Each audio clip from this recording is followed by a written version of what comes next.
વૈષ્ણવો, જય શ્રી ગોકુલેશ. વૈષ્ણવ, ગઈકાલે આપણે જોયું સત્સંગમાં 12મો અધ્યાય 10મો સ્કંધ અઘાસુર મોક્ષની લીલાનું વર્ણનમાં આવે છે.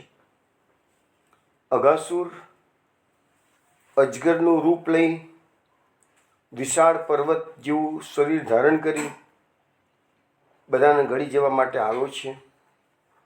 મોડું પોળું કર્યું છે. ગોવાળિયાઓને, બાલ સખાઓને એવું લાગ્યું છે કે આ તો વંદરાવનની અદ્ભુત શોભા છે. આવી અદ્ભુત શોભા મેં ક્યારેય જોઈ નથી અને આ તો જોયું તો બહુ સરસ વસ્તુ છે. ચલો અંદર જોઈએ. ગુફા સરસ છે. અંદર જઈને એના સૌંદર્યનું પાન કરવું હતું. પરંતુ કેટલાક ગોવાળિયા હોશિયાર હતા. એ લોકોએ કહ્યું કે આ વંદરાવનની આવી શોભા તો પહેલાં કોઈ દિવસ જોઈ નથી. આ તો એવી શોભા લાગે છે કે જાણે કે મોટો અજગર, કોઈ વિચિત્ર પ્રાણી મોઢું ફાડીને ઊભું ના હોય એવી તો એની શોભા છે. હકીકતમાં એ લોકો એને વંદરાવનની શોભાને અજગરનું સ્વરૂપ આપે છે, પણ એમને ખબર નથી કે અજગર વંદરાવનની શોભા બનીને આવ્યો છે. અહીંયા રિવર્સ થઈ રહ્યું છે. એટલે એ સખાઓ કહે છે, ચલો આવી અદ્ભુત શોભા પ્રાણીના જેવું જ આજે કુદરતે બધું નિર્માણ કર્યું છે, તો લાવ અંદર જઈને જોઈએ તો ખરા. એટલે પેલા ગોવાળિયાઓ બધા વાછડાઓને લઈ અને અંદર પ્રવેશ કરે છે. પાછા એમાં કેટલાક ગોવાળિયા હોશિયાર હતા. એમને કીધું, પણ આપણે આ અદ્ભુત શોભા જોવા અંદર જઈએ છીએ, પણ જો ખરેખર આ કોઈ વિચિત્ર પ્રાણી હોય તો પછી આપણું શું થશે? તો પાછા કેટલાક ગોવાળિયા કહે છે, અરે આપણી જોડે કૃષ્ણ છે કે છે, આપણે ચિંતા કરવાની શું જરૂર છે કે છે, આપણા કૃષ્ણએ તો બધા અસુરોનો નાશ કર્યો છે કે છે, તો પછી આપણે ચિંતા જ નહીં કરવાનું કે છે. ભય કાહે કહો, એમાં પછી ભય રાખવાની આપણે જરૂર શું છે કે છે. તો એવી રીતે બધા ગોવાળિયાઓ અંદર પ્રવેશ કરે છે. ગઈકાલે આપણો સત્સંગ ત્યાં સુધી આવ્યો હતો. હવે આગળ શું થાય છે એ આપણે પછી વર્ણન કરીએ. એની પહેલાં વસંતનું એક કીર્તન શ્રવણ કરો. સહજ પ્રીતિ ગોપાલે ભાવે, સહજ પ્રીતિ ગોપાલે ભાવે, સહજ પ્રીતિ ગોપાલે ભાવે, સહજ પ્રીતિ ગોપાલે ભાવે. મુખ દેખે સુખ હોય સખીરી, પ્રીતમ નૈન સો નૈન મિલાવે, સહજ પ્રીતિ ગોપાલે ભાવે, સહજ પ્રીતિ ગોપાલે ભાવે, સહજ પ્રીતિ कमल और बाने, सहज प्रीति कुमुदिनी चंदे, सहज प्रीति कोकिला वसंते, सहज प्रीति राधानंद नंदे, सहज प्रीति गोपाले भावे, सहज प्रीति गोपाले भावे, सहज प्रीति चातक और स्वाते, सहज प्रीति धरणी जलधारे, मन क्रम वचन दास परमान, મન ક્રમ વચન દાસ પરમાનંદ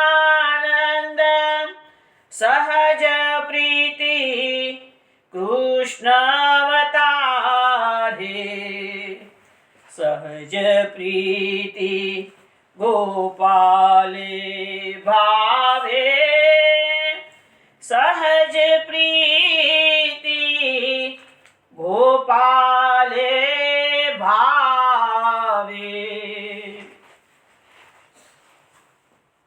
વૈષ્ણવ આ કીર્તન વસંત રાગમાં શ્રવણ કર્યું. પરમાનંદ દાસજી આમાં જે પુષ્ટિ માર્ગનું જે ગૂઢ તત્વ છે, મુખ્ય તત્વ છે પ્રેમ, આ પ્રેમ લક્ષના ભક્તિનો માર્ગ છે. એ પરમ પ્રેમ શું ચીજ છે એની અંદર બહુ સુંદર વર્ણન કર્યું છે. પેલું કહે છે કે સહજ પ્રીતિ ગોપાલ ભાવ. ભગવાનને પ્રેમ લક્ષના ભક્તિનો માર્ગ છે. ભગવાનને પ્રેમ ગમે છે, પણ કેવો પ્રેમ ગમે છે? સહજમાં. સહજ એટલે શું? સહજ એટલે નિસ્વાર્થ પ્રેમ, નૈસર્ગિક પ્રેમ. પ્રેમનું કોઈ કારણ ના હોય. આપણે સત્સંગમાં નિર્ગુણ ભક્તિ માર્ગની વાત પહેલાં કરી હતી. એમાં મેં આપને 2 લક્ષણો બતાવ્યા હતા. આ પુષ્ટિ માર્ગ એ નિર્ગુણ ભક્તિ માર્ગ છે. એમાં 2 લક્ષણોમાં હતું અહેતુકી, અપ્રતિહતા. અહેતુકી એટલે કોઈ પણ હેતુ વગરનો પ્રેમ, અને અપ્રતિહતા એટલે 1 સેકન્ડ પણ એ પ્રેમ વિના રહેવાય નહીં. એને અવિચ્છિન્ન. જેવી રીતે ગંગાની ધારા હિમાલયમાંથી નીકળી અને સમુદ્રને મળે છે, તો ગંગાનો પ્રવાહ ક્યાંય રોકાતો નથી. અવિચ્છિન્ન, ગતિ રોકાયા વગરની. એવો પ્રેમ જે હોય એને સહેજ હોય. તમે વિચારો કરો કે 2 કલાક મારે સેવા કરવાની છે, પછી મારે ધંધામાં જવાનું છે, પછી મારે નોકરીમાં જવાનું છે, તો એ રીતે એ પ્રેમ નથી. એ તમારી એક દૈનિક પ્રક્રિયા થઈ ગયેલી કહેવાય. પણ તમે ભગવાનને યાદ કર્યા વગર રહી જ ના શકો, તો એને કહેવાય જે સહજ પ્રેમ. તમે વિચારો કે ના વિચારો? ઓન ધી કોન્ટ્રારી, તમારા કૃષ્ણને ભૂલવા, ગોપીજનોનો માર્ગ છે ને, તો ગોપીજનો શું કરતા હતા? કૃષ્ણને ભૂલ્યા વગર જીવન જીવતા હતા.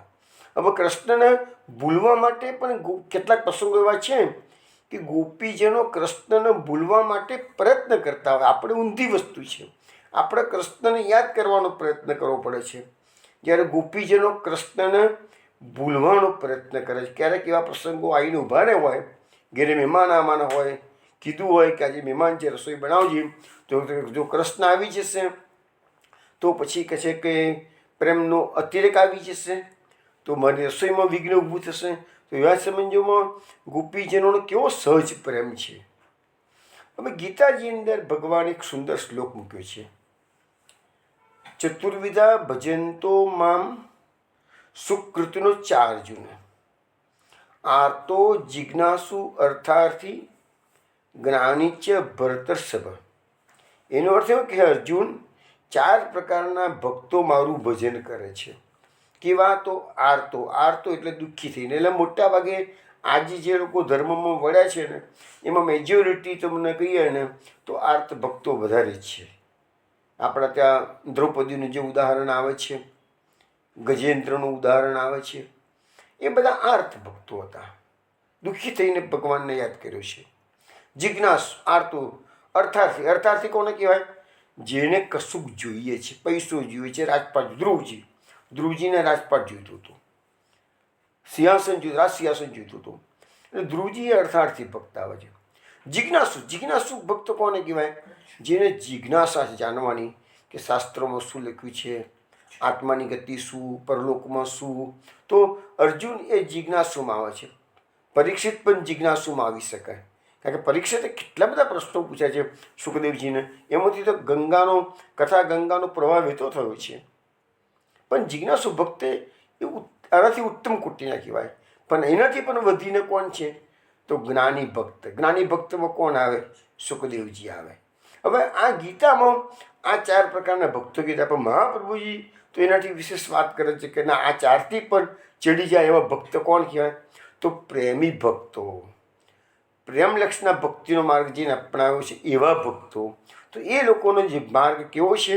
તો સહેજ પ્રીતિ ગોપાલે ભાવે. હવે એના માટે આપણને પરમાનંદાસજી આગળ સમજાવે છે કે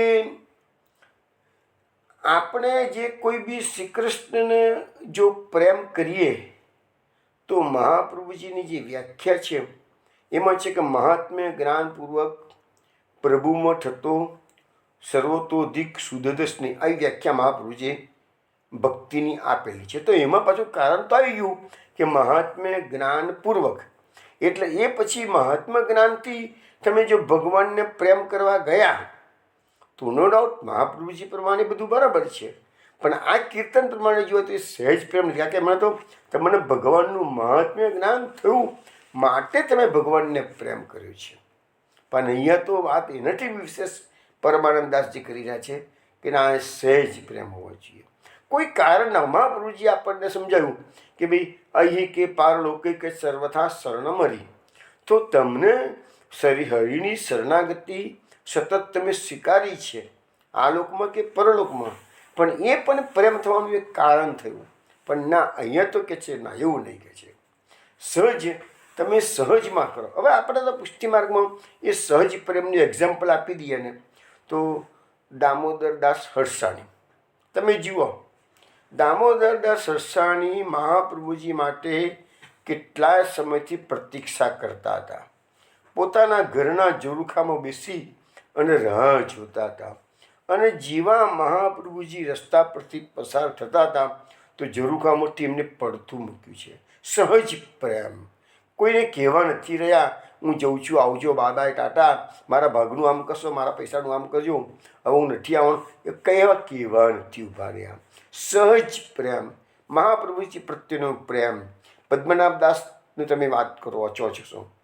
પદ્મનાભદાસે શું કર્યું છે? પદ્મનાભદાસ જેવા મહાપ્રભુજીના શરણે આવીને મહાપ્રભુજી કીધું કે ભાગવતનો વૃત્તિ અર્થે નિર્વાહ કરવોની કંઠે પ્રાણ આવત તો પણ, અને પદ્મનાભદાસે કોઈ દલીલો નથી કરી સામે મહાપ્રભુજીને.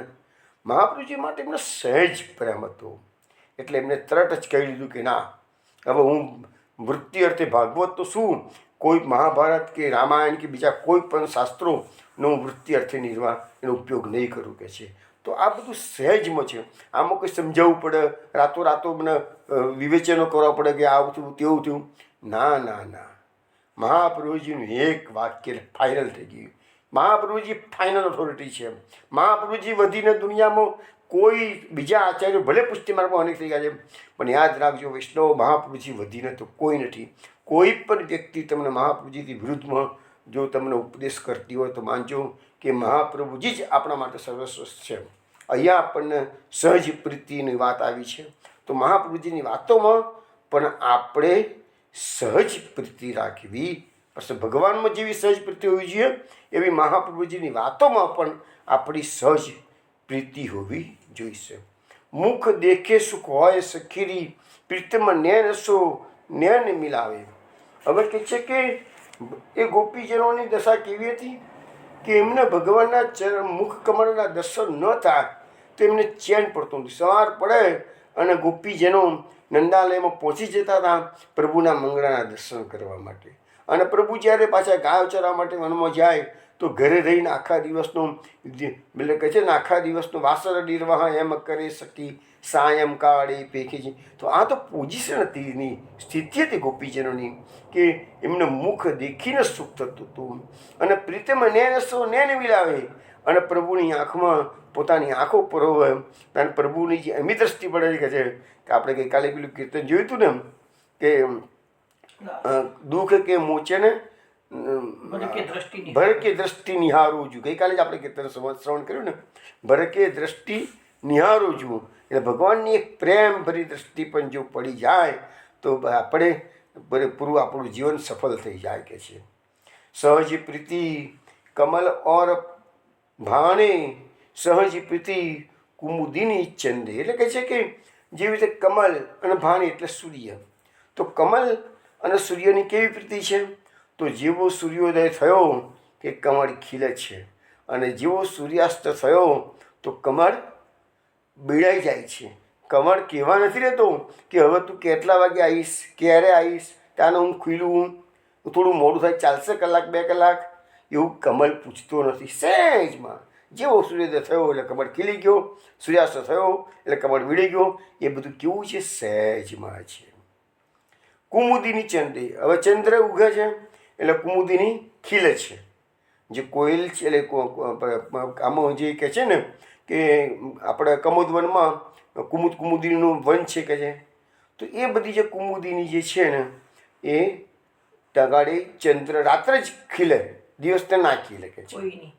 પોઈની સહજ પ્રીતિ કોકિલા વસંતી, હવે જેવું વસંત ઋતુ અત્યારે આવી ગઈ છે તો કોકિલ પક્ષી છે, કોયલ પક્ષીઓ, મયુર પક્ષીઓ છે, મયુરો, એ બધા નૃત્ય શરૂ થઈ જશે. એમનો આનંદ આવી જાય. એ સહેજમાં એવું નહીં વિચારે કે વસંત આવ્યો છે, ચલો ભાઈ આપણે મિટિંગ કરીએ, હવે આપણે નાચવાનું ટહુકા કરવાનું શરૂ કરવાનું છે, એ મિટિંગ કરીને નિર્ણય કરીએ. ના ના ના, એવું નથી. તરત જ જેવો વસંત આવ્યો એટલે કોયલનો ટહુકો વધી જવાનો, સરસ થઈ જવાનો. સહજી પ્રીતિ રાધાનંદ નંદને, તો શ્રી કૃષ્ણ ભગવાન રાધાજીનો જે એકબીજા પ્રત્યેનો જે પ્રેમ છે એ કેવો પ્રેમ છે? સહેજ પ્રેમ છે. એટલા માટે તો કહે છે એક પ્રાણ દો દેહી. શ્રી કૃષ્ણ રાધાજીનું દેહ ભલે અલગ થયા છે પણ એક જ પ્રાણ છે બંનેનો. સહજી પ્રીતિ ચાતક ઓર સ્વાતિ, હવે ચાતક પક્ષી છે એ સ્વાતિ નક્ષત્રમાં મેઘનું જળ આવે તાણે જે પીએ, એ સિવાય ચાતક પક્ષી બીજું કોઈ જળ પીવે નહીં. મેઘનું જળ પીવાનું, અને એ પણ પાછું કેવું સ્વાતિ નક્ષત્ર હોય તો જ, નહીં તો નહીં પીવાનું. આખું વર્ષ એ તરસે મરે પણ રાહ જોઈને બેસી હોય છે એ સ્વાતિ. તો એનો જે સ્વાતિ નક્ષત્રના મેઘના જળ માટે ચાતકનો સહેજ પ્રેમ છે કે છે. સહજ પ્રીતિ ધરની જલધારી, હવે જલધારે એટલે ધરતી ઉનાળાની અંદર તપી ગયેલી હોય, તિરાડો પડી ગયેલી હોય, અને એ રાહ જોઈને બેઠી હોય કે ઉપરથી વરસાદનું જલ આવશે અને મને મારો તાપને ઠંડો કરશે કે છે. તો એ બધું સહેજમાં છે, વિચાર નથી કરતા, એને સહેજમાં જ બધું હોય છે કે છે. મન કર્મ વચ્ચેને દાસ પરમાનંદ સહજી પ્રીતિ કૃષ્ણ અવતારે, એટલે કે છે પરમાનંદાજી કેવી રીતે ભક્તો પણ કૃષ્ણના અવતારનો કૃષ્ણ અવતાર એટલે કૃષ્ણની લીલાઓનું જે ગાન કરે છે એ પણ સહેજથી કરે છે. એમાં વિચારી નથી કરવાનું. અને કેવી રીતે કરે છે? તો મન, કર્મ અને વચનથી એ કૃષ્ણ અવતારનું, કૃષ્ણ ભગવાનનું જે સહેજ પ્રેમ ભક્તો કરે છે. તો વૈષ્ણવો, આ એક સહેજ પ્રેમની આપણે વાત કરી. ઉદાહરણ આપવા હોય તો બધા આના સિવાય પણ બીજા આપી શકાય એવા છે. એવું એક ઉદાહરણ પણ છે કે આપણે પેટમાં ખોરાક જાય છે તો આપણા પેટમાં જે જઠરમાંથી જે પાચક રસો છે એ ઓટોમેટિકલી જરવા લાગે છે અંદરથી. એમ આપણે કહીએ છીએ કે ના ભાઈ અમે પેટમાં ખોરાક અંદર ગયો છે એટલે જઠરને આપણે કહીએ છીએ હવે તો અંદરથી પાચક રસો કાઢ અને ખોરાકને અંદર બધા ભેળવી લે. ના, જેવો ખોરાક અંદર ગયો જઠરાગ્નિમાંથી પાચક રસો જઠરમાંથી, સ્ટમકમાંથી બધા સ્ત્રવિત થવાના છે, અને એ ખોરાકને પચાવી અને એમાંથી જે લોહી બનશે એ લોહીના કારણે પાછું જઠરની એક્ટિવિટી રહે, એટલે એકબીજાના પૂરક છે. તો આ બી એક સહેજમાં થાય છે. આપણા શરીરની બધી પ્રક્રિયા છે. આપણે શ્વાસોશ્વાસ કરીએ છીએ, આપણું હૃદય રાત દિવસ ધબકતું રહે છે, તો એ બધું સહેજમાં છે ને. આપણે કંઈ વિચારીએ છીએ કે ના ના ના રાત પડ્યો એટલે મારે હવે હૃદયને આરામ આપી દેવો પડશે, હવે ધબકવાનું બંધ કરાવી દેવું તું, એવું કહીએ છીએ? ના, નથી કહેતા. સહેજમાં છે. એટલે આ બધું જ ટૂંકમાં જે પ્રેમ સહેજમાં હોય ને એ સાચો પ્રેમ, અને બાકીનું બધું કૃત્રિમ પ્રેમ. ભગવાનને પણ આવો સહેજ પ્રેમવાળા ભક્તો બહુ વહાલા હોય છે.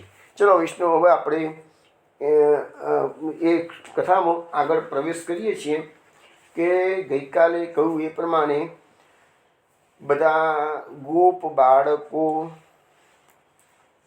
અજગરના પેટમાં પ્રવેશ કરી રહ્યા છે. હવે આગળ શું થાય છે? ભાગવતમાં લખ્યું છે इत्थं मिथो तथ्यम् अत जग्रभाषितं श्रुत्वा विचिन्तयेत्यपुरुषा मुसायते रक्षो विदित्वा किल भूतरथ स्थितः સ્વાનામ નિષિદ્ધું ભગવાન મનોદધે.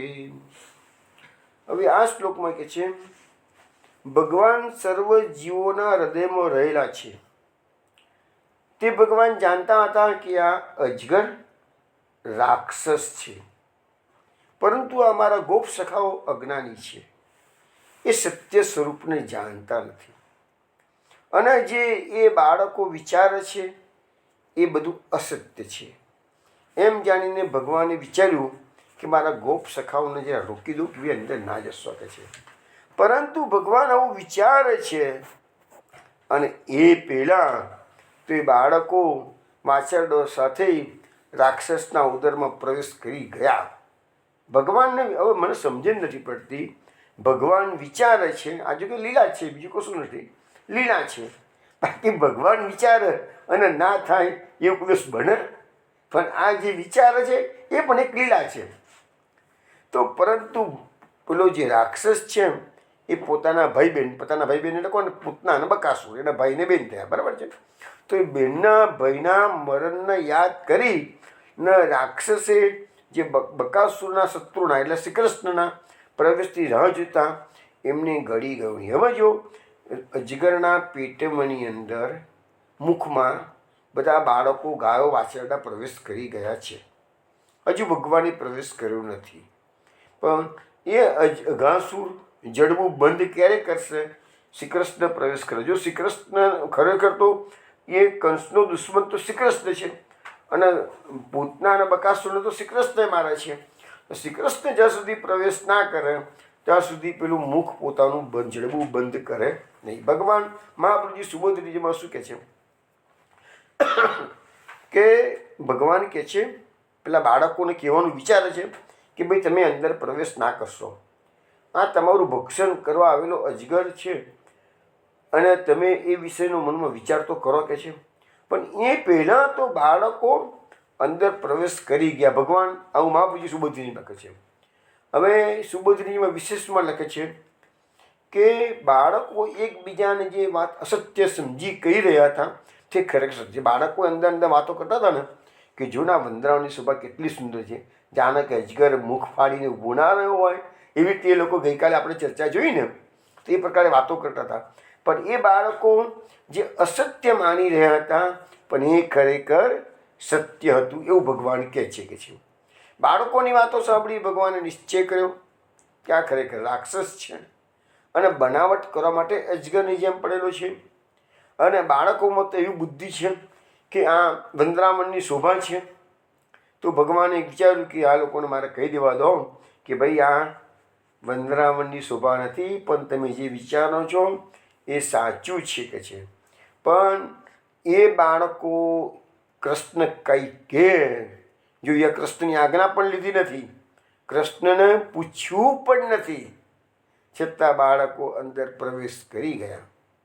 રાક્ષસ એમને ગળી ગયો નહીં, કારણ કે જો ગળી જાય તેમનો દૂચો અંદર વળી જાય, પૂરેપૂરો ઓહિયા કરી જાય. તો પાચન શક્તિ થોડી વાર પહેલાં વાત કરી ને કે જઠરાગ્નિ પ્રદીપ થાય, અંદરથી જઠર રસો બહાર નીકળે, પચવાનું ચાલુ થઈ જાય એટલે બધો કૂચો વળી જાય કે છે. એટલે કે છે કે બકાસુર એ અઘાસુર કે છે કે મારા ભાઈને બહેને મારે તો પેલા કૃષ્ણ એ કહે છે એ અંદર આવે પછી વાત છે કે છે. એટલે ભગવાન એના મુખમાં પ્રવેશે એની એ રાહ જોતો હતો. તો ભગવાનની પ્રતીક્ષા કરતો હતો, માટે બાળકો અંદર પ્રવેશ કર્યા પણ એને જડબું બંધ કર્યું નથી. હવે ભગવાન વિચારે છે ભાઈ બનતા તો બની ગયું છે, હવે મારે શું કરવું જોઈએ? તો જોઈએ શું કહે છે ભગવાન આગળ.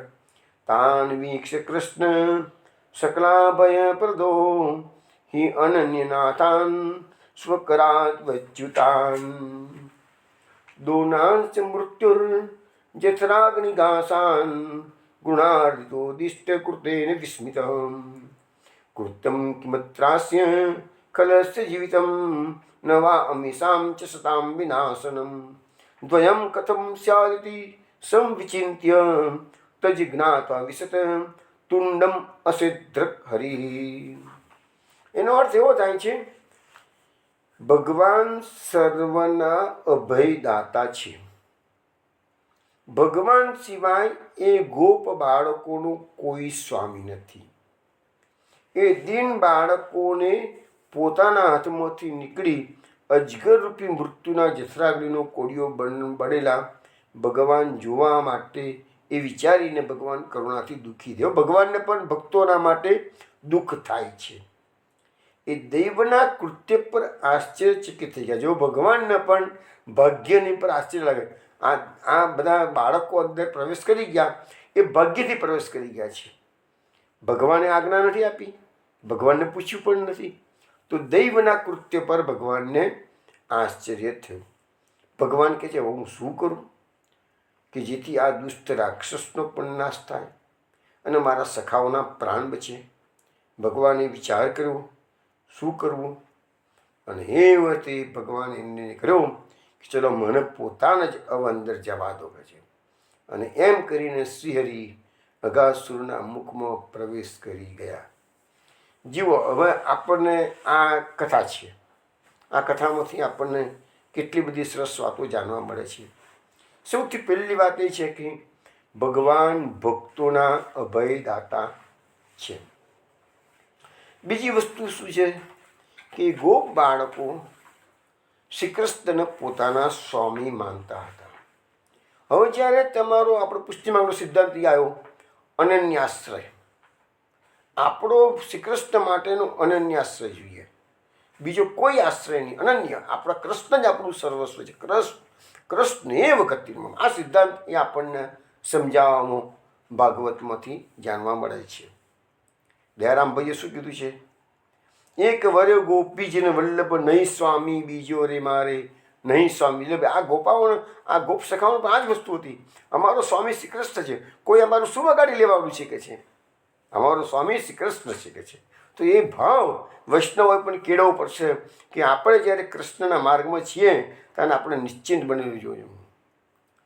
પછી કે છે કે એ બીજી વસ્તુ સમજવાની છે, જો ભગવાન ભક્તોનું રક્ષણ કરવા માટે ગમે તે જગ્યાએ પ્રવેશ કરવાનો આવે તો પણ ઉત્તરાયણ પરીક્ષિતનું રક્ષણ કરવા ભગવાન ઉત્તરાયણના ગર્ભમાં ગયા, ગંદકીમાં ગયા છે. આ અજગરનું પેટમાં ગંદકી જ હોય ને, બીજું શું હોય? તો અજગરના પેટમાં પણ ભગવાને પ્રવેશ કર્યો છે. હવે અસુરના પેટમાં પણ પ્રવેશ કર્યો છે ભગવાને. કેમ? ગોપ સખાઓનું રક્ષણ કરવાનું હતું માટે કે છે. તો આ ભગવાને પાછું અહીં એક બીજી વસ્તુ સમજાવી છે કે ઇન્દ્રમાન ભંગ વખતે જ્યારે વ્રજવાસીઓ શ્રી કૃષ્ણ શરણાગતિ લેશે ને ત્યારે ભગવાન બોલશે એ વખતે, ગોપાએ સ્વાત્મયોગેન સ્વયં વ્રત મેં આહિત. આ મારું વ્રત છે કે છે, મારા ભક્તોનું રક્ષણ કરવાનું મેં વચન આપેલું છે, મારું વ્રત છે કે છે. એમ ભગવાન વિચારીને અઘાસુરના પેટમાં દાખલ થયા. ભગવાને વિચાર્યું કે આ બધા મારા મિત્રો મૃત્યુના મુખમાં પડ્યા છે, એ તો બિચારા બધા દિન જેવા છે, આમનો જઠરાગ્નિનો, અઘાસુરના જઠરાગ્નિનો કોળિયો થઈ જશે કે છે. પણ આ બધું નસીબના કારણે થયું છે. ભગવાન વિસ્મય પામે છે જાણીને કે છે. હવે કે છે ભગવાન વિચાર કરશે, જો આનમ અઘાસુરના અત્યારે મારી નાખું તો અંદર રહેલા બાળકો પણ મરી જાય. જો અંદર રહેલા બાળકો મરી જાય, એની જગ્યાએ બીજા બાળકો હું બનાવી લઉં તો પણ આ બાળકો તો મૃત્યુ પામેલા જ છે ને કે છે. એટલે મારે હવે એવો ભગવાન વિચારે છે બધું, ભગવાન કહે છે મારે એવો રસ્તો કરવો છે કે આ બાળકોનું પણ રક્ષણ થાય અને રાક્ષસનો નાશ થાય કે છે. અને આ બંને કાર્ય કરવા માટે મારે આ રાક્ષસના મુખમાં પ્રવેશ કરવો જ જોઈ શકે છે. અને આવા બધા વિચારો કરીને શ્રીહરિએ અજગરના મુખમાં પ્રવેશ કર્યો. કારણ કે શ્રી કૃષ્ણ સર્વના જ્ઞાતા છે. અહીંયા શબ્દ વાપર્યો છે હરિ. હરિ એટલે કોણ? હરિ એટલે સર્વનું દુઃખ હરનાર હરિ. આ ગોપ બાળકો દુઃખ, હવે જો ગોપ બાળકોને ખબર નથી કે અમે હાથે કરીને ખોટા કામ કરેલા છીએ. ભગવાનના ભક્તો પણ એવા દુનિયાભરમાં અનેક ભક્તો થઈ ગયા છે કે જે હાથે કરીને દુઃખનો નોત્ર છે, છતાં ભગવાન એની પડખે ઊભા રહે છે અને ભગવાન એવા સંકટોમાંથી એમને બહાર કાઢે છે.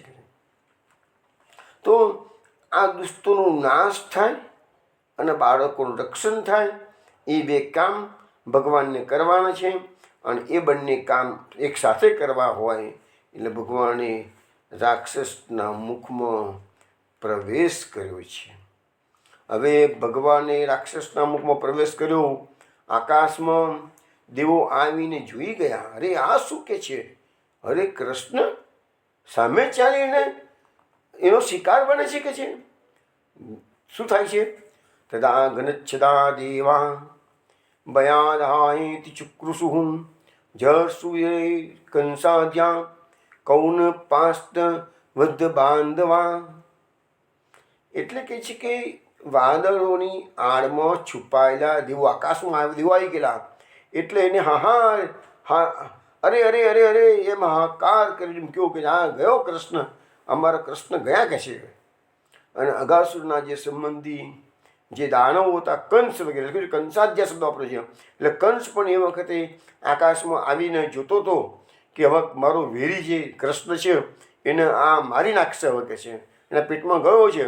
હવે કૃષ્ણ ભલે આટલા બધા અસુરોને મેં મોકલ્યા, કોઈ કૃષ્ણને મારી શક્યું નથી, પણ અઘાસુર તો મારશે.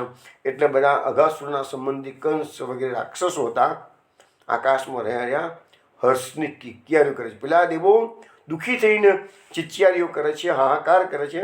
આ લોકો સુખી થઈને હર્ષ વ્યક્ત કરી રહ્યા છે. સુબોધનીજીમાં મહાપ્રભુજી કહે છે કે આ લીલા કે અઘાસુર બધા રાક્ષસો ભલે મોકલ્યા કંસે, એમાં સૌથી વધુ બળવાન અઘાસુર હતો. અઘાસુરની પાસે શક્તિ એવી હતી કે બધા દેવો એનાથી ફફડતા હતા. એટલે લખ્યું છે કે આ લીલા વખતે તો દેવોના રાક્ષસો બધા આકાશમાં જોવા માટે આવી ગયા હતા કે અઘાસુર તો આટલો બળવાન છે, તો આ 5 વર્ષના છોકરાને કેવી રીતે મારે છે કે છે. તો આ લીલા જોવા બધા આકાશમાં આવ્યા હતા. વાદળના છુપાઈને બધા જોતા હતા. અઘાસુરના મુખમાં પ્રવેશ્યું એટલે બધાએ હાહાકાર કર્યો. અને કંસ વગેરે જે દૈત્યો હતા બધા અઘાસુરના સંબંધ હતા, એને તો આનંદ થઈ ગયો. પણ હવે શું થાય છે? તત્સુત્વા ભગવાન કૃષ્ણ તું અવ્યય સાર્વવસ્ત્રકમ ચૂર્ણી વિકીર્ષોર આત્માનમ તરસાવ વૃદે ગલે.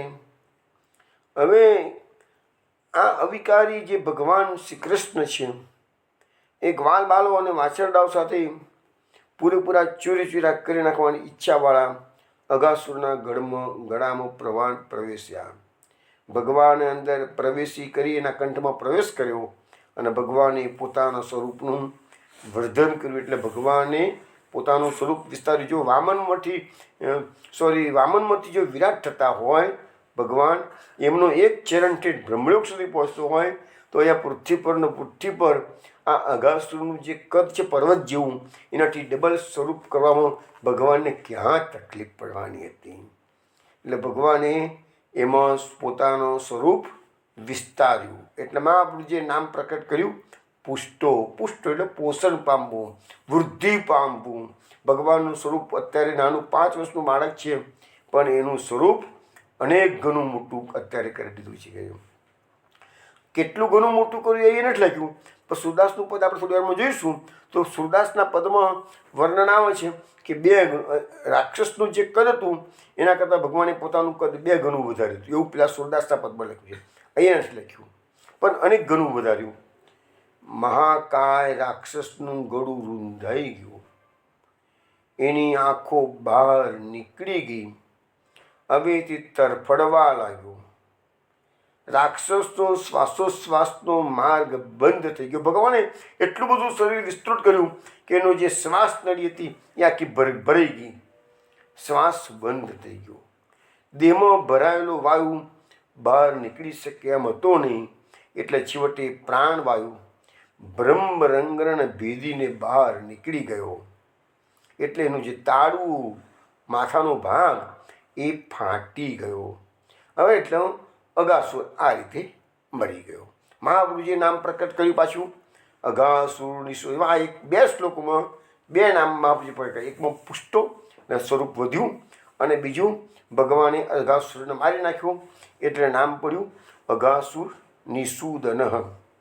હવે કહે છે કે આ દેવોનો વિષાદ અને દૈત્યોનો હર્ષના પુકારો સાંભળી ભગવાન તો બધું જુએ છે, ઉપર શું ચાલે છે આકાશમાં. ભગવાન તો ભય રહિત હતા. ગ્વાલ બાલ સહિત વાછરડાને ચૂરીચૂરા કરવાની એ રાક્ષસની ભલે ગમે તેટલી મનસા હતી, પરંતુ ભગવાન તો વૃદ્ધિ પામ્યા અને પૂર્ણા પણ ભગ્યા. સુબોધનીજીમાં લખ્યું છે કે વૃદ્ધિ પામ્યા એટલે ખાલી હાઇટમાં નહીં, પણ પૂર્ણા પણ થયા છે ભગવાન પાછા. એટલે તે અતિ કાય એટલે કે સ્થૂળ દેહવાળા અજગરનું જે ગળું હતું એ એના શ્વાસ નળીને બધું રૂંધાઈ ગયું. આમ તેમ તરફડવા લાગ્યો. શરીરમાં સંપૂર્ણપણે વાયુ રોકાઈ ગયો. નીકળવાનો માર્ગ મળ્યો નહીં પ્રાણવાયુને. એટલે છેવટે બ્રહ્મરંગને ફાડીને એ વાયુ બહાર નીકળી ગયો. હવે આગળ શું કહે છે અહીંયા?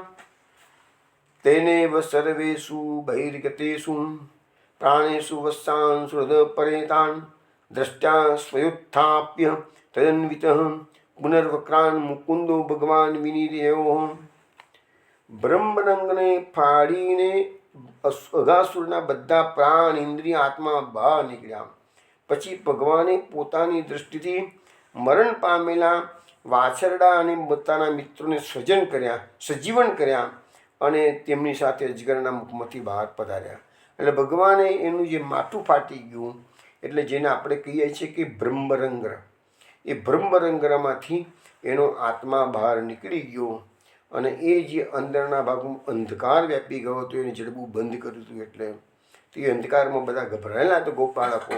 પણ બ્રહ્મરંગનું જેવું તાળવું ફાટ્યું અને ત્યાંથી જે પ્રકાશ થોડો અંદર દાખલ થયો અને અંદર જે બાળકો બધા મરી ગયા હતા, ભગવાને અમૃતમય દ્રષ્ટિથી એને સજીવન કર્યા હતા. અને બ્રહ્મરંગના માર્ગે ભગવાન પણ બહાર આવ્યા અને ગોપ બાળકો પણ બહાર આવ્યા. હવે આ ભગવાન ભક્તોને જે અભયદાન કરે છે એના માટેનું એક સુંદર કીર્તન છે, એ તમે શ્રવણ કરો.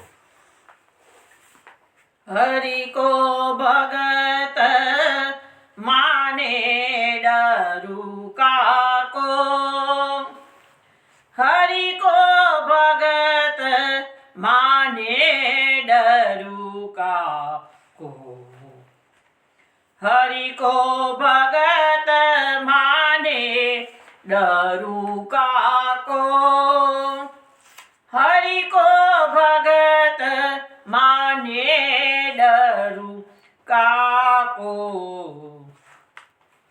જાકે કર જોરે બ્રહ્માદિક દેવતા સબ દિન દંડ बहुत है जाको. हरि को भगत माने डरु काको. सिंधु सखा करी गोमय कर डरु. वह विपरीति सुनी नहीं देखी. हाथी चढ़े कुकर की शंका. इह जो कौन पुराने लेखी. हरि को भगत माने डरु काको. सकल लोक अरु निगम गुडमती. कृपा सिंधु समर्थ सब लायक. परमानंद दास को ठाकुर. परमानंद दास को ठाकुर. दीनानाथ अभय पद दायिक. हरि को भगत माने डरु काको. हरि को भगत माने डरु काको. हरि को भगत माने डरु काको. પરમાનંદદાસજી આ સારંગ રાગમાં કીર્તન કર્યું. પરમાનંદદાસજી સમજાવે છે કે ભગવાનના જે ભક્ત હોય છે એ શા માટે કોઈનાથી ડરે કે છે? અહીંયા જો ગોપ બાળકો પણ ડર્યા વગર અજગરના પેટમાં દાખલ થઈ ગયા ને, તો ભગવાનના ભક્તોને દુનિયામાં મેં તમને ઘણી વખત કીધું છે કે દૈવી સંપદાનો જે ગુણ છે એ ગીતામાં એમાં બધા શ્લોકો છે એવા કે દૈવી સંપદા અને આસુરી સંપદા. દૈવી સંપદાનો જે મુખ્ય ગુણ છે ને એ આ જ છે, અભયદાન. ભગવાનના ભક્તો ક્યારેય કોઈનાથી ન ગભરાય. એકમાત્ર ભગવાનથી જ ગભરાય કે મારા ભગવાન મારાથી અપ્રસન્ન ન થાય, નારાજ ન થાય. બસ ડર બી કયો આટલો જ ડર કે ભગવાન એવું કોઈ કાર્ય નહીં કરવાનું ભક્તોએ જેનાથી ભગવાનની પ્રસન્નતા ન રહે. બસ ભગવાન સદંતર પ્રસન્ન રહે એવા જ કાર્યો કરવાના. અને બીજી વસ્તુ છે કે ભાગવતના જે 5 ફળ મહાપ્રભુજીએ બતાવેલા છે એમાં પણ એક ફળ એ બતાવ્યું છે અભય પદની પ્રાપ્તિ, એમાં પણ છે. તો અહીંયા પણ પરમાનંદાસજી કહે છે કે ભગવાનના ભક્તોને કોઈ ડર હોતો જ નથી. ડરું કાકો શુક્રા ડરે કે છે, જાકે કર જોરે બ્રહ્માદિક દેવતા સબદીન દંત બહુત હે જાકો. જો બ્રહ્માદિ દેવો પણ ભગવાનના ભક્તોને હાથ જોડીને માન આપે છે. અરે તમે જુઓ પેલા યમરાજા જ્યારે યમરાજાના ત્યાં દરબારમાં નૃગ રાજા જેવા ધર્માત્મા જાય છે ને, તો યમરાજા ઊભા થઈ અને 2 હાથ જોડીને અભિવાદન કરે છે ભગવાનના ભક્તોને. યમરાજા પાસે જવાનો વારો આવતો જ નથી હોતો, પણ કદીક ને ક્યારેક એમનો ન્યાય કરવા કે નૃગ રાજાએ જીવનની અંદર એક જ ભૂલ કરી હતી ને એ પણ અજાણતામાં થઈ હતી, માટે એમને યમરાજાની પાસે જવાનો વારો આવ્યો. નહીં તો સીધા ભગવાનના ધામમાં જ ગયા હોત. પણ એક ભૂલ ભોગવવા માટે એમને યમરાજાની પાસે જવાનો વારો આવ્યો. તો યમરાજાએ ઊભા થઈ અને એમને અભિવાદન કર્યું છે અને માનપાન આપ્યું છે. કેમ કે કર જોરે બ્રહ્માદિક દેવતા, બ્રહ્માદિક દેવતાઓ પણ ભગવાનના ભક્તોને એટલું માન આપે છે. એનું એક્ઝામ્પલ આપણે અબરીશ અને દુર્વાસાનું ચરિત્ર આપણે જાણીએ છીએ કે દુર્વાસાથી ભલભલા લોકો ગભરાય, પણ અંબરીશ રાજા જેવાની પાસે દુર્વાસાને નમવું પડ્યું છે. દુર્વાસાને કહ્યું અંબરીશને કે આ ચક્ર સુદર્શનને તમે આજ્ઞા આપો તો જ મને એનો તાપ મારાથી સહન થતો નથી. તો ભગવાનના ભક્તોની પાસે દુર્વાસા જેવા સમર્થ ઋષિઓને પણ ઝૂકવું પડે છે. ભગવાનના ભક્તોનું એ તો મહાત્મ્ય છે. અને છેલ્લે દુર્વાસા બોલે છે, 9મા સ્કંદમાં કથા આવશે જ, આજે મેં વાસુદેવના ભક્તોનું મહાત્મ્ય મેં આજે જાણ્યું, એવું દુર્વાસા બોલે છે. તો બ્રહ્માદિ દેવો પેલા યમરાજા યમદૂતોના 6થા સ્કંદમાં આવશે ઉપદેશ. યમરાજા પોતાના યમદૂતોનો ઉપદેશ આવે છે કે જો તમે ભૂલી ચૂકે પણ વાસુદેવના ભક્તોને, કૃષ્ણના ભક્તોને મારી પાસે આવશો નહીં કે છે, ત્યાં મારું જોર નહીં ચાલે કે છે. આવું સ્પષ્ટ લખેલું છે ભાગવતમાં. તો બ્રહ્માદિ દેવતાઓ પણ ભગવાનના ભક્તોનો હાથ જોડે છે. કેમ? સમદીને દંડ બહોત હે જાકો. જો ભગવાનના ભક્તોનો કોઈ દેવ પણ અપરાધ કરે તો ભગવાન એને ઘણો ભારે દંડ આપે છે. તો પછી પૃથ્વી પરના માનવીઓ જે ભક્તોનું અપમાન કરતા હોય કે ભક્તને નીચી દૃષ્ટિ જોતા હોય એને તો વિચાર કરો કેવી સજા મળે. જો દેવો પણ ગભરાતા હોય તો પૃથ્વી પરના માનવીઓએ ભગવાનના ભક્તોનું ક્યારેય અપમાન કરવું જોઈએ નહીં. સિંધુ સખા કરી ગોમય કર ડરું વહ વિપરીત સુની નહીં દેખી. હવે કહે છે કે જે વ્યક્તિનો સમુદ્ર મિત્ર હોય એને એના શરીર પર કોઈ છાન લાગી જાય કદાચ, અથવા તો કોઈ પ્રકારની ગંદકી એના શરીર પર લાગી જાય કે છે, તો એને કંઈ ડરવાની જરૂર ખરી? એ સિંધુ તો સાગર તો શું છે, ભલી ગંદકીને દૂર કરનારો છે. એની જળ કેટલું બધું અફાટ સમુદ્રમાં જળ કેટલું બધું છે, અગાધ સમુદ્ર જળ છે. તો એને ગંદકી સાફ કરતાં વાર શું લાગવાની છે? તો પછી કે છે એવા લોકોને વિપરીત સુની નહીં દેખી. તો એવા લોકો જેનો સમુદ્ર મિત્ર હોય એવા લોકો ગંદકીથી ડરે, તો એ વાત કોઈ દાડો અમે સાંભળી નથી. હાથી ચઢે કુકર કી શંકા એ જો કોણ પુરાણ લખી. અરે જે માણસ હાથીની પર સવારી કરતો હોય એ કુકર શુકર કૂતરા વલાળા જેવા જીવોથી ગભરાય ખરો કોઈ દિવસ? હાથીની નજીકમાં આવવાની કૂતરાની કોઈ હિંમત ચાલે? તો પછી એની પર સવારી કરનાર કૂતરાથી શું કરા ગભરાય કે છે? અને એવો જો કૂતરાથી ડરતો હોય તો કહે છે કયા પુરાણમાં લખ્યું છે કે માણસ કયા શાસ્ત્રમાં એવું લખ્યું છે કે હાથીની પર સવારી કરનારો કુકર સુકરથી પણ ગભરાય ના ગભરાય? એવી રીતે ભગવાનનો ભક્ત કોઈનાથી ના ગભરાય. સકલ લો કરું નિગમ મુદમટી કૃપા સિંધુ સમર્થ સબલાયક. સકલ લોકમાં પણ એ જ વાત છે. નિગમ એટલે વેદોમાં પણ એ જ વાત છે. ગૂઢમટી એટલે જે લોકો શાસ્ત્રોના ગૂઢ અર્થો કરનારા વિદ્વાનો છે, એમની બુદ્ધિ જે કામ કરતી હોય ગૂઢ અર્થમાં, એ લોકો પણ એ જ કહે છે ભગવાન કેવા છે? કૃપા સિંધુ છે, કૃપાનું ભંડાર છે કે છે. સમર્થ સબલાયક, સમર્થ સબલાયક એટલે કે છે કે ભગવાન પૂરેપૂરા સમર્થ છે કે છે. અને સબલાયક એટલે ભગવાન પોતાના ભક્તોને પૂરેપૂરું ધ્યાન રાખે છે, એટલે બધાના ભક્તોની બધી ઈચ્છાઓ પૂરી કરનારા છે કે છે. પરમાનંદ દાસ કો ઠાકુર દીનાનાથ અભય પદદાયક. પરમાનંદ દાસજી કહે છે અમારા ઠાકુર અમારા કૃષ્ણ કેવા છે? તો દીનાનાથ છે, જે દીન વસ્ત્ર. ભગવાનના ભક્તો બધા કેવા હોય? દીનતાવાળા હોય. અને દીનતાવાળા ભક્તોના પણ એ નાથ સ્વામી છે. અભય પદદાયક, મૂળ વાત તો અભય પદની વાત આવી કે ભગવાન પોતાના ભક્તોને સમય કાયમ માટે અભય પદનું દાન કરે છે કે છે. મૂળ વાત એ છે કે અહીંયા આપણા કીર્તન એટલા માટે લીધું કે આ ગોપ સખાઓ અજગરના મુખમાં પ્રવેશ કરતા હતા, છતાં પણ એમની ચિંતા હતી નહીં, કારણ કે કૃષ્ણ એમની સાથે હતા.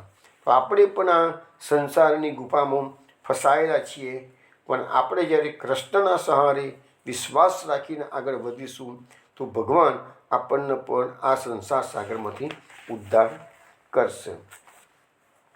હવે આપણે કથામાં જોયું કે અજગરનું ટાળવું ફાટી ગયું. બ્રહ્મરંગ ભેદીને ભગવાન બધા ગોપ સખાઓને લઈને બહાર પધારે છે. હવે તમને ખબર છે વિષ્ણુ કે આપણા શરીરમાં કુલ 9 છિદ્રો છે.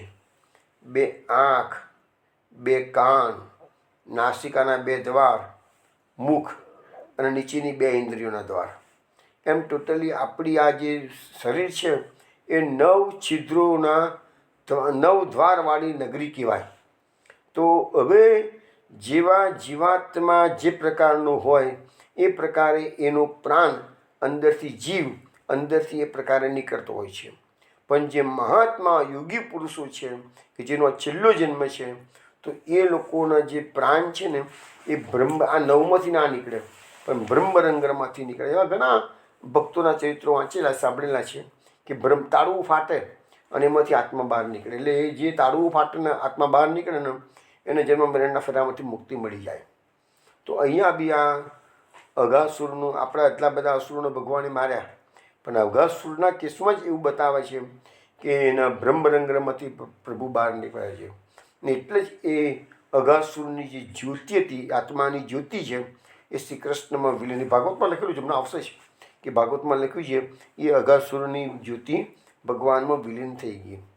મહાપ્રભુજી આ શ્લોકની સુબોધનીજીમાં કહે છે કે બ્રહ્મરંગ ફાડીને જે માર્ગ કર્યો હતો એ જ પ્રાણી અઘાસુરના પ્રાણો, ઇન્દ્રિયો, આત્મા બહાર નીકળી ગયા. પછી પાછરડા અને ગ્વાલમૂત્રોને ભગવાને પોતાની અમૃતમય દૃષ્ટિથી સજીવન કર્યા અને મુકુંદ ભગવાન અજગરના મુખમાંથી બહાર નીકળ્યા.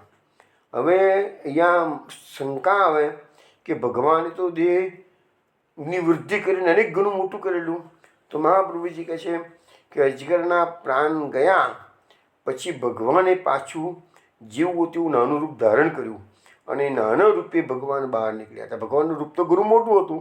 હવે અજગરનું તો મોઢું એ લખ્યું નથી, સુરદાસના પદમાં લખ્યું છે કે અજગરે મોઢું બંધ કરી દીધેલું. પછી મોઢું બંધ કર્યું, ભગવાને તો સ્વરૂપ વિસ્તાર કર્યો એટલે બહાર નીકળ્યા કરે, આપણે નીકળતી વખતે પાછું નાનું સ્વરૂપ કરી દીધું હતું કે છે.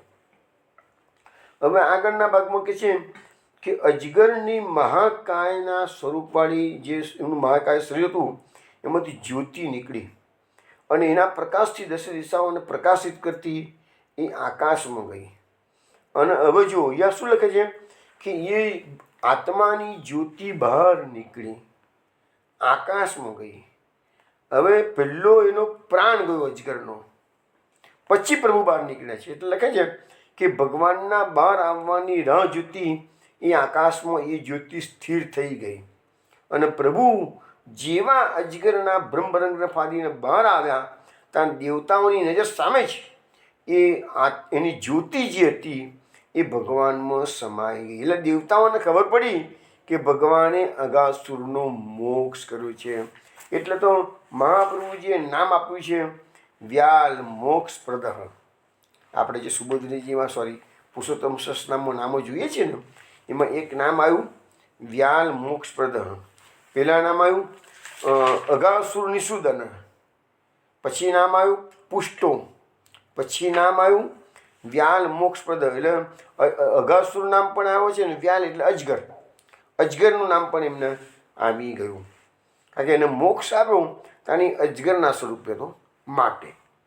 હવે અહીંયા મહાપ્રભુજી સુબોધની જેમ લખે છે કે દેહમાંથી નીકળેલી અદ્ભુત મહાજ્યોતિ પોતાના તેજથી દસે દિશાઓને પ્રકાશિત કરતી બહાર સ્થિર થઈ ગઈ. ભગવાન બહાર પધાર્યા અને દેવતાઓની નજર સામે એમનામાં પ્રવિષ્ટ થઈ ગઈ. અને કેટલાક એમ કહે છે કે અઘાસુરના ત્રીજો રૂપ લિંગ શરીરે ભગવાનમાં પ્રવેશ કર્યો.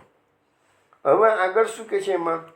તતો તિરસ્તા સ્વકૃતો કુતા અર્ણમ પુષ્પૈ સુરા અપ્સરશ્ચ નર્તનૈ બીતે સુગા વાદ્યતનાચ વાદકૈ સ્તવૈસ્તુ વિપ્રો જ નિસ્વનિર્ગના. એટલે કે દેવતાઓ આનાથી દેવતાઓ ઘણા પસંદ થયા. કે અઘાસુરથી બધા ગભરાતા હતા. અઘાસુર મરી ગયો, દેવતાઓ પસંદ થયા. ભગવાનનું પુષ્પોથી પૂજા કરી છે દેવતાઓએ, એ જ કામ કરે છે. દેવતાઓના બે જ કામ છે. ભગવાન કોઈ પણ આવી રીતે અસુરોને મારે છે, દેવતાઓ આકાશમાં આવે છે, ભગવાનને પુષ્પોથી વધાવે છે અને નૃત્ય ગાન કરે છે. અપ્સરાઓ નૃત્ય કરે છે, ગાન કરે છે, સ્તુતિ કરે છે. આ જ કામ છે.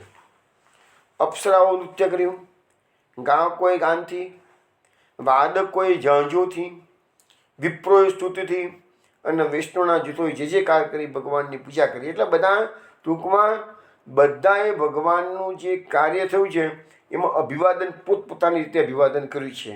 અને ભગવાન તો શું છે? સર્વસમર્થ છે. એટલે એને ખબર પડે છે કયો ભક્ત મને કયા ભાવથી મને ભજે છે. તમે કહે છે ને કેટલા કહે છે તને કે તુલસી દલ માનદ ભારી સેવા, તમે ભગવાનનું નાનકડું પણ સેવા કરો છો તો ભગવાન એને ઘણી મોટી માનતા. અહીંયા દરેકે દરેક જણાએ અપ્સરાઓએ નૃત્ય કર્યું છે, ગંધર્વોએ ગાન કરેલું છે, વૈષ્ણવોએ જે જે કાર કરેલો છે. બીજું કશું ના આવડે આપણને, પણ જે કરતા તો આવડે જ ને. કે છે ગોકુલનાથ કી જય, તું બોલતા તો આપણને આવડે ને. તેવી રીતે આપણે જે કાર કરવાનો. અહીંયા આવશે જ, ગોકુલનાથનું નામ આવશે એમનો. અહીંયા લખ્યું છે કે દેવોને માટે ભગવાન આ કાર્ય કરતા હતા, તેથી એ બધા સ્વકૃત ભગવાનની દેવોએ પુષ્પાથી પૂજા કરી, અપ્સરાએ નૃત્યથી પૂજા કરી, પછી સારા ગાયકોએ ગાનથી પૂજા કરી, પછી વાજિત્ર જેનું ધન છે એવા વાદ્યધના વિપ્રોએ સ્તુતિ કરી અને વૈષ્ણવના જૂથોએ જે જે કાર કર્યા. હવે શું થાય છે? આ બધું વાતો બ્રહ્મલોકમાં બ્રહ્માજી પાસે પહોંચી ગઈ. બ્રહ્માજીના પણ બધા ગુપ્તચરો હશે એવું લાગે છે, અથવા તો એમના ખબરપત્રીઓ હશે. એ ગમે તેમ હોય પણ બ્રહ્માજીના વાતની ખબર પડી ગઈ. હવે શું થાય?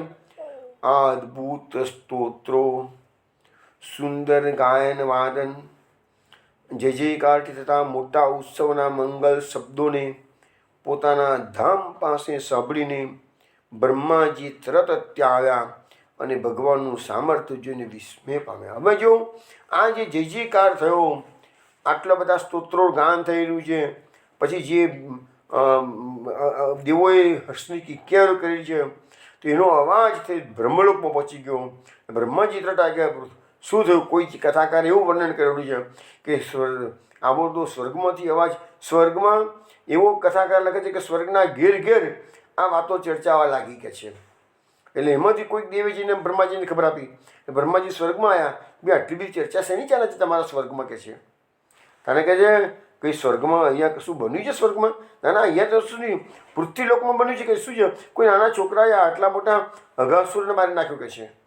એટલે હવે બ્રહ્માજી ત્યાંથી અહીંયા આવે છે પૃથ્વી પર જોવા માટે, તપાસ કરવા માટે કે ભાઈ આ છે શું કે છે. મારા ઉપર રિપોર્ટ તો કરવો પડશે ને. ઉપર એમનો જે ભગવાન બ્રહ્માજીના ભગવાન કોણ છે? તો નારાયણ ભગવાનને વૈકુંઠાધિપતિને બ્રહ્માજી રિપોર્ટ કરવો પડે છે કે શું શું પૃથ્વી પર થઈ રહ્યું છે કે છે. એના માટે બ્રહ્માજી જોવા માટે આવ્યા.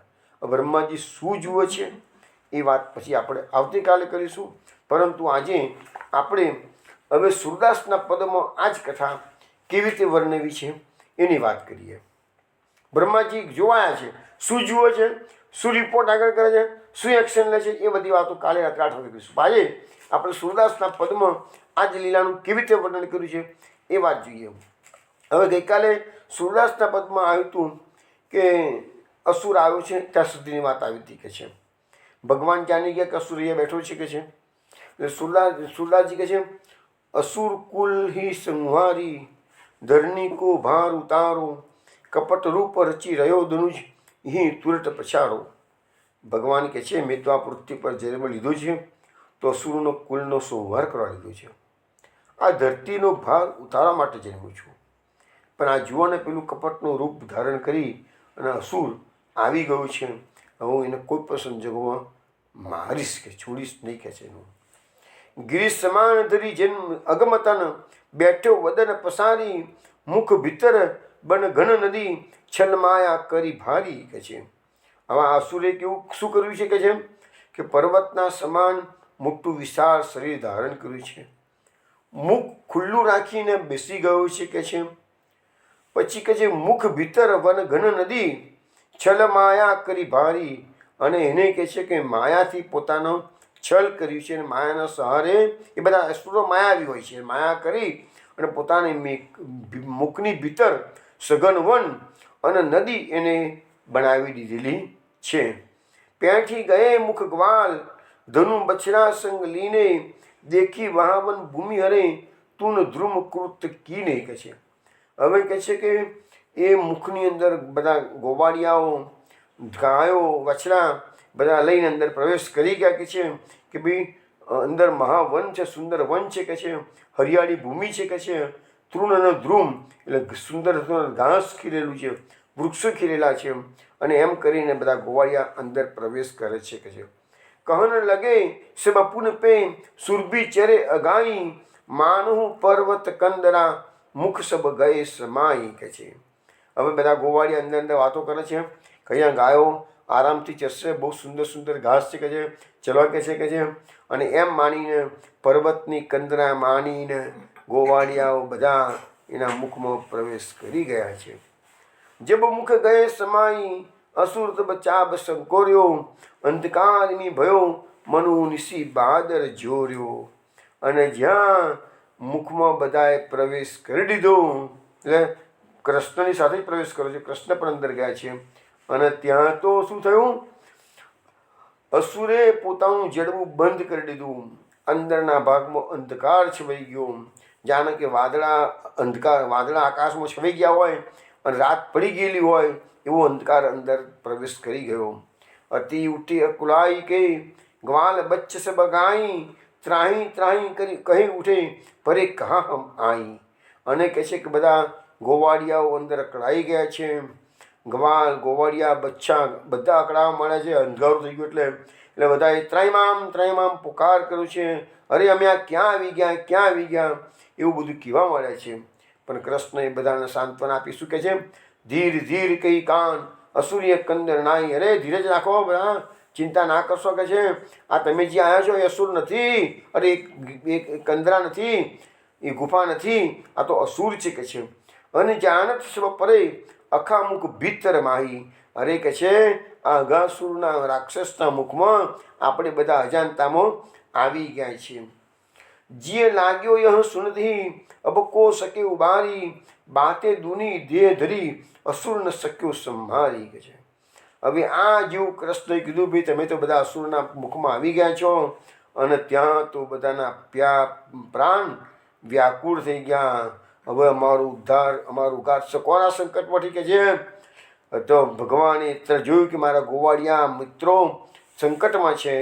વાતે દૂની દેહ ધરી ભગવાને પોતાનું શરીર 2 ગણું અસુરનું જે શરીર હતું એના કરતી 2 ગણું શરીર બનાવ્યું. અસુરને નક્યો સંભારી. અસુરથી આ ત્રાસ સહન થઈ શક્યો નહીં. શબ્દ કર્યો આઘાત, અઘાસુર ટેરી પુકાર્યો, રહ્યો અધર દો ચાપી, બુદ્ધિબળ સુરતી બિસાર્યો. હવે આ ભગવાને સ્વરૂપ વિસ્તૃત કર્યું, ડબલ ઘણું કર્યું, એનાથી સહન થયું નહીં એટલે અઘાસુરે જોરથી ચિત્કાર કર્યો, આઘાતજનક શબ્દો કર્યા એનાથી, અને કહે છે કે એને તરત જ જે થશે ખરું એમ કરીને બે હોઠ બંધ કરી દીધા, કહે છે જોરદાર રીતે કહે છે એમ, અને એની બુદ્ધિ બહેર મારી ગઈ, એનું બળ બધું ભગવાને હરી લીધું, એની યાદ શક્તિ હતી એ પણ મંદ પડી ગઈ, એને કશું ખ્યાલ જ ના રહ્યો આ બધું શું બનેલું છે. અને બ્રહ્મ દ્વાર શિર ફોરી કે નિકસે ગોકુલ રાઈ, બહાર આવહું નિકસી કે મેં કરી લ્યો સહાય. અને ભગવાને પછી તરત જ એનું બ્રહ્મરંગ ફોડ્યું, એમાંથી ભગવાન બહાર નીકળ્યા, અહીંયા નિકસે ગોકુલ રાઈ એટલે ગોકુલનાથ એમાંથી બહાર પધાર્યા છે. અને પછી કે છે બધા કનૈયાએ ને સખાઓને બધાને કીધું છે બહાર આમ હું નિક્ષિકે મેં કરેલ્યો સહાય, હું તમને સહાય કરું છું. બધા ગોવાળિયાઓને કીધું તમે ધીરે ધીરે બધા બહાર આવી જાઓ. બાલક બચરા ધેનું સબે મન અતિ સકાને, અંધકાર મીટી ગયો દેખી જહત અતુરાની. અને જે બધા ગોવાળિયાના છોકરાઓ હતા, વાછડા હતા, ગાયો હતી, એ બધા ભયભીત થઈ ગયેલા હતા. પણ જેવો અંધકાર મીટી ગયો તો તરત જ તગાડે એ બધા જોયું કે અહીંથી પ્રકાશ આવી રહ્યો છે, એટલે અંદરના ભાગમાં પ્રકાશ ગયો એટલે આ દ્વાર ખુલી ગયું છે, એટલે બધા એમાંથી બહાર નીકળવા માટે આતુર થયા. આએ બહાર નીકસી કે મન સબ કિયો હુલાસ, હમ અજાન કત ધરત હે કાન અમારી પાસે. બહાર આવી ગયા ગોવાળિયા, એટલે શું કહે છે આએ બહાર નીકસી કે નીકળીને બહાર આવી ગયા, મન સબ કિયો ઉલ્લાસ, બધાના મનથી આનંદ થઈ ગયો, હાસ બચી ગયા કે છે. હમ અજાન કત દરત હે કાન અમારી પાસે. હવે ગોવાળિયાઓને પાછી જો કેવું હોશિયારી વાપરે છે ગોળિયાઓ, એ કહે છે અમે શું કયા ગભરાઈએ, કહે છે કાનો અમારી પાસે છે કહે છે. તો આવી રીતે એ બધા ગોવાળિયાઓની જય જયકાર કરશે. હવે થોડીક સુદાસની લીલા અને ભાગવતના થોડીક જ બાકી રહી ગઈ છે આ અધ્યાયની, એટલે હવે કાલ રાત્રે 8 વાગે આપણે મળીશું, ત્યારે આપણે શ્રવણ કરીશું. ત્યાં સુધી જય જય શ્રી ગોકુલેશ. જય જય શ્રી ગોકુલેશ. જય જય શ્રી ગોકુલેશ.